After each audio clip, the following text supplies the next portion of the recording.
Tessalonicenses. Tema geral: virei como ladrão. Vigiem, santifiquem-se, não se deixem enganar. Mensagem 4. Paulo, o servo de Deus que transtornou o mundo. Dia 1. Tema do dia: o servo trabalhado pela graça. Caráter, espírito e equipe. Parte 1. Versículo para a oração. Atos dos Apóstolos, capítulo 16, versículos 6 a 10. Que assim dizem: E percorrendo a região frígio-gálata, tendo sido impedidos pelo Espírito Santo de pregar a palavra na Ásia, defrontando Mísia, tentavam ir para a Bitínia, mas o Espírito de Jesus não lhe permitiu. E tendo contornado Mísia, desceram a Troade. À noite, sobreveio a Paulo uma visão na qual um varão da Macedônia estava em pé e lhe rogava, dizendo: Passa a Macedônia e ajuda-nos. Logo depois que ele teve a visão, procuramos partir para a Macedônia, concluindo que Deus nos havia chamado para lhes anunciar o Evangelho.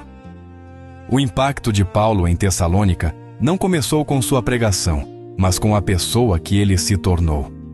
Paulo foi um ministro intensamente trabalhado por Deus, e é esse trabalho da graça em seu caráter que o transformou em uma pessoa adequada para a missão.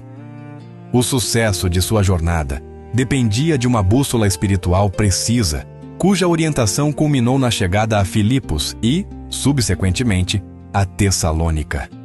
Paulo era guiado pelo Espírito e, ao mesmo tempo, coordenado com sua equipe, Timóteo, Silas e Lucas. A definição de que deveriam ir para a Macedônia é um exemplo claro de como a pessoa adequada recebe a direção de Jesus. Primeiro, houve um obstáculo circunstancial evidente, quando o Espírito Santo os impediu de pregar na província da Ásia e, em seguida, na Bitínia, mostrando que a vontade de Deus nem sempre é o caminho mais óbvio ou cômodo.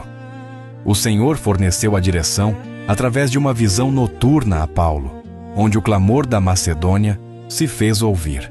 Finalmente, a orientação só se concretizou porque houve a confirmação em comunhão, pois Paulo e seus companheiros de viagem, após deliberarem em conjunto sobre a visão e os impedimentos, concluíram que Deus os havia chamado.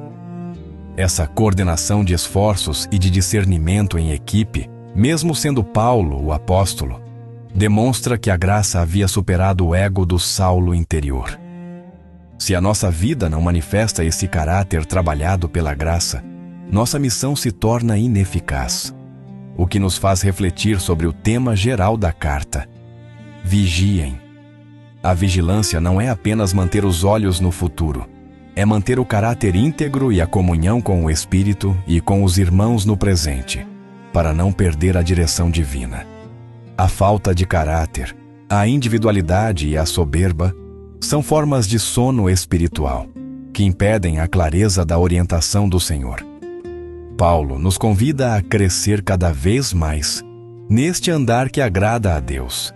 Primeira Epístola aos Tessalonicenses, capítulo 4, versículo 1. Este crescimento é a prova de que estamos despertos e prontos para o serviço. A força do ministério de Paulo estava em sua capacidade de ser guiado pelo Espírito e de submeter-se à coordenação com a equipe, discernindo a vontade de Jesus através de circunstâncias, visões e comunhão. Se desejamos transtornar o mundo, nossa primeira tarefa é permitir que a graça de Deus trabalhe em nosso caráter, nos tornando, como Paulo, uma pessoa adequada, que sabe para onde o Senhor está mandando ir. Perguntas para sua reflexão.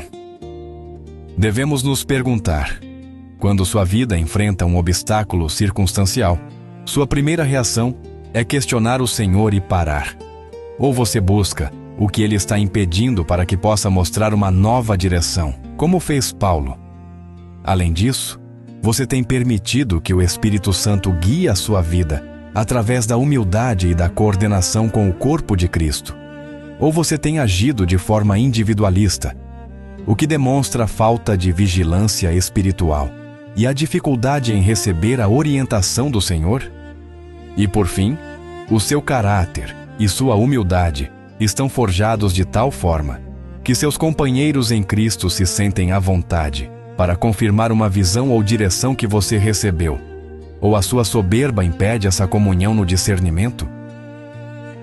O seu desafio para o dia de hoje: pratique a coordenação e a humildade. Escolha um projeto ou decisão em sua vida pessoal ou ministerial e submeta-o à avaliação de um irmão em Cristo ou de seu líder. Reconheça que a clareza da orientação do Senhor Jesus pode vir através da humildade em trabalhar em equipe. Nossa sugestão de oração para você: Senhor Jesus, eu te agradeço porque a tua graça transforma o caráter e nos revela a tua vontade. Eu confesso que muitas vezes confio na minha própria força, tentando agir fora da tua coordenação e do teu espírito. Por favor, quebra o meu ego. Perdoa-me pela minha arrogância quando ignoro os obstáculos circunstanciais que tu colocas em meu caminho. Ajuda-me a ser um servo humilde e coordenado, para que a minha visão seja submetida à confirmação em comunhão com o teu corpo, para que eu receba a tua orientação de forma clara, no tempo certo. Que o meu caráter seja uma evidência de que estou vigiando ativamente e crescendo, para que eu seja uma pessoa adequada para a tua missão de transtornar o mundo. Amém.